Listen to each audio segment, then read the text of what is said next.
All right, so I'm going to begin in Bridge. I've grabbed a picture of Walter, and you can see I have already edited it in Camera Raw, but I'm going to go back into it by double clicking. Now, if the photograph you're using needs some adjustments, you can make very quick adjustments in Camera Raw, or since we're going to do so much distortion to it, maybe don't worry too much about it. So I double clicked on it to open in Camera Raw. It's coming.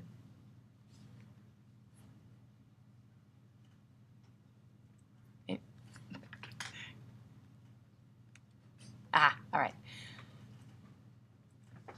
So yikes, it's magenta. I'm not going to do too much again to it because I like the way it looks, and also we are going to do a ton of stuff to it. I'm just going to reduce the noise a little, and then hold on the Shift so that it opens an object into Photoshop.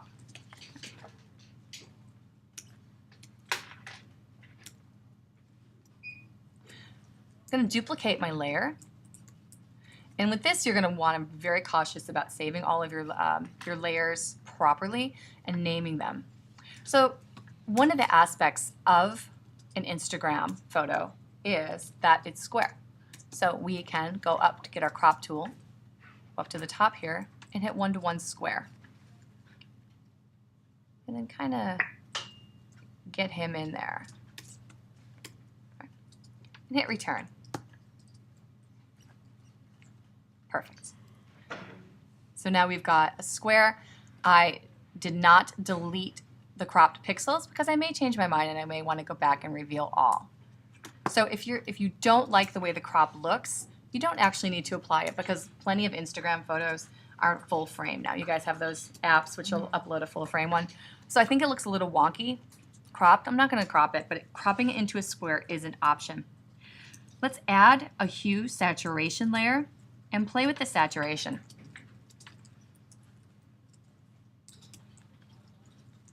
So I go to my adjustments. Now some filters are really heavily saturated and some are not. So what I'm going to do is desaturate the photograph. If I want to desaturate certain colors, this is the overall desaturation. If I want to grab a certain color, I can desaturate just that color. There's not a lot of greens in this. Let's see, if I want to desaturate just the blues, I can do that. And it starts to have kind of a cool effect already. Now you can leave this on normal or change it to one of the layer blending modes. Use the Shift plus and minus to go through modes.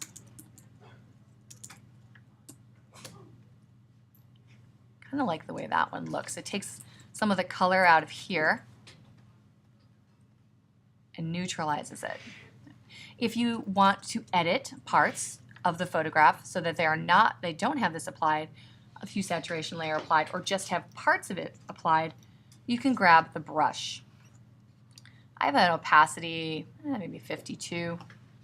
Make a little bigger brush and just kind of randomly take out that hue saturation because, again, we don't have to worry too much about precision here. So it's applied to some parts of the image and some parts not, or not as much. We can also reduce the opacity of the layer. So on the projector, it's a little bit hard to see that we've done any big changes, but it's starting to come along.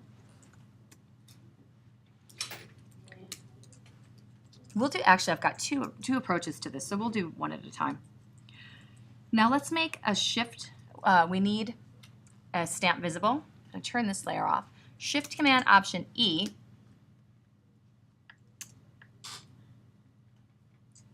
Shift Command Option E. There we go.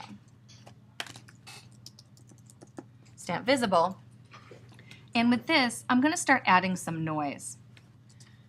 It's right now a normal filter, and if I go and add it's a normal layer, so if I go and add a filter to it, it just gets stuck on there, and I can't do anything to it. If I change my mind, I can't fade it, so I'm going to click up one in my history, go to Filter, Convert for Smart Filters. Now, as a smart object, I can edit the filters as I go along. So if I want to add some noise, you can see it can add color noise, and it can add it uniformly or Gaussian, and also monochromatic. I think in this case, monochromatic noise looks kind of good. You can, when you hover over this display window, if you hold it down, you see the hand that shows you the before and then the after. So that's a little crazy, but we'll go a little crazy. Okay. And again, with this smart filter, you can grab the brush and with a reduced opacity brush, you can change it up so it's not uniform. And that's one of the things about these images, is there's not a lot of uniformity. Okay. So we've added some noise. Let's zoom in so you can really see some of the noise. Are you using a soft brush to do that? I'm using a soft brush Okay. in various opacities. All right. Now we're going to blur parts of it, because that's also one of the aspects of these photographs. So with the stamp visible layer selected, we're going to go to Filter, Blur, Gaussian Blur. And I'm going to make it kind of extreme so you guys can see it. So now parts of him, so we did a noise, and then we did the Gaussian Blur.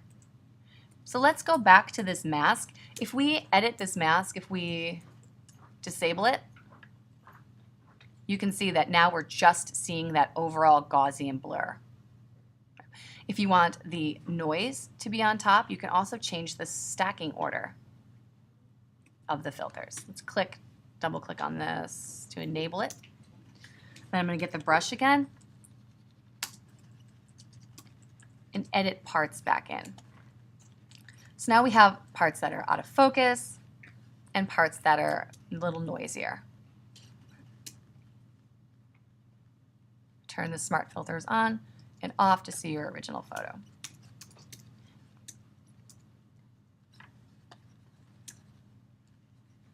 Cool, so it's coming along, yeah?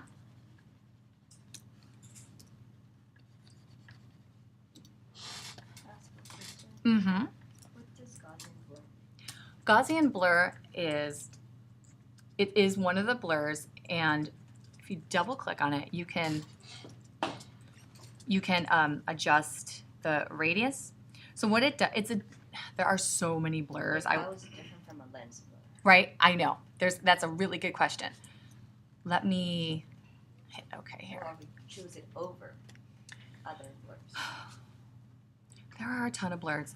The top three are you use for more photographs, like a depth of field blur, iris blur, and a tilt blur. Honestly, I'm going to have to get back to you in another video. Okay. I have only ever used the Gaussian blur because I like the uniformity of it. Some of these, like motion blur, let's turn this off and go here for just a second. Let's convert this. It's already. If we go to motion blur, you can see that we can change the pixel so it looks like he's kind of going back and forth. And you can change the angle. So there's implied movement. If you go to the box blur, you know, they all operate differently. I could not tell you, other than the obvious ones, like radial blur, right?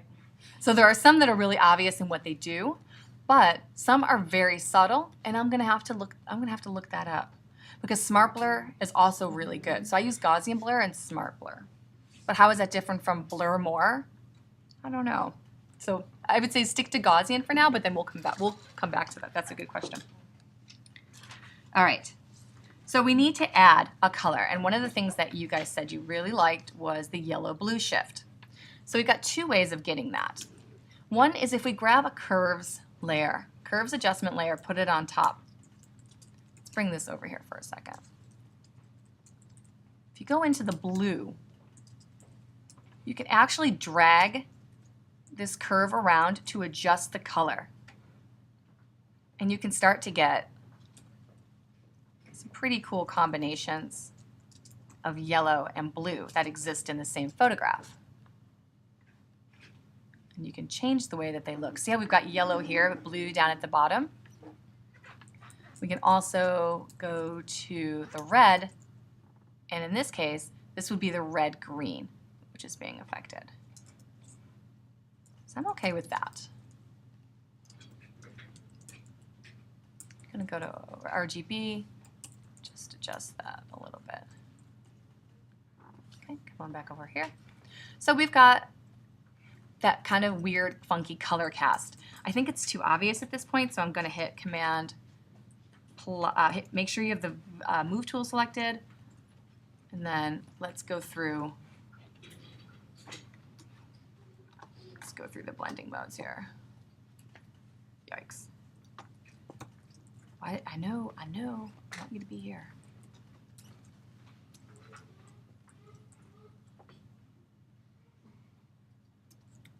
That's perfect. I never thought I'd find it. So I kind of like saturation. I'm going to take it down a little bit, and then I'm going to grab the brush and go over some parts to subtract the really obvious parts. This also is the kind of lecture where you may have to actually come over to me and see on the computer some of the effects that are taking place. Because we now have normal photograph, changed up the colors a little, added noise and a Gaussian blur, and then added curves where we adjusted not only the curves, but the color. Also, if you play with the preset, you have this one called Cross Process. And Cross Process is when you take film and you process it in color slide chemistry. So that can be very cool also, and that will give you this kind of cross process look. I think we should go with that. And notice it's giving you the magenta switch. It's getting a little dark up in this business, so just go and mask some of that off. Right? Okay. Now, whenever you put a filter, it gives you the option to mask it, but you don't have to put it by yourself. Nope, if it's a smart filter, you always have that option. Smart filters come with it for free. Okay, so what else can we do here? We could also add a black border. We could add text, and we can add other additional layers of color. With this one, I'm going to add a new fill layer of white, because that was one of the things that you guys said you kind of liked. And that will give you a more desaturated, kind of airy look to the entire thing, but you still have the color,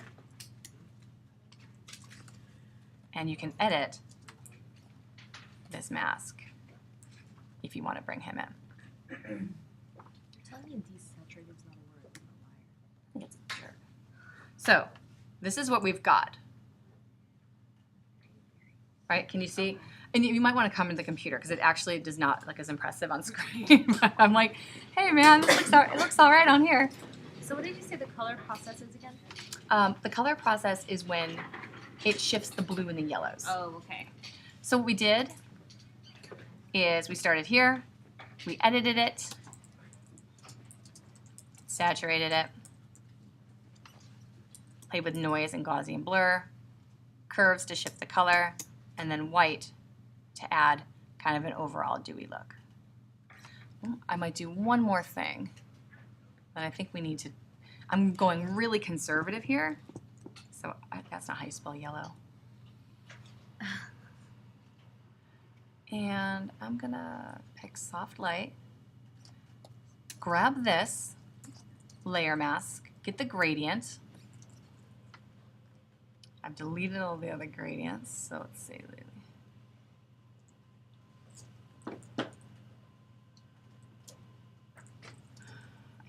There we go. Reset gradients. Okay. Yes. Nope. Reset them. Yes. Okay. Let's grab a black to white, foreground to background, Let's use that gradient on the layer mask to change the effect, which is kind of cool. So if you like that layer, if you like that color, but you don't necessarily want it everywhere, you can do that. Cool. And then the last thing I would do is go to this image. Let's see. I'm going to make a new stamp visible at the very top. Edit, stroke, make it black. That didn't do anything because it's like we need at least 50. And then that gives it a little black stroke around the entire thing. Okay, so that's one way of doing it.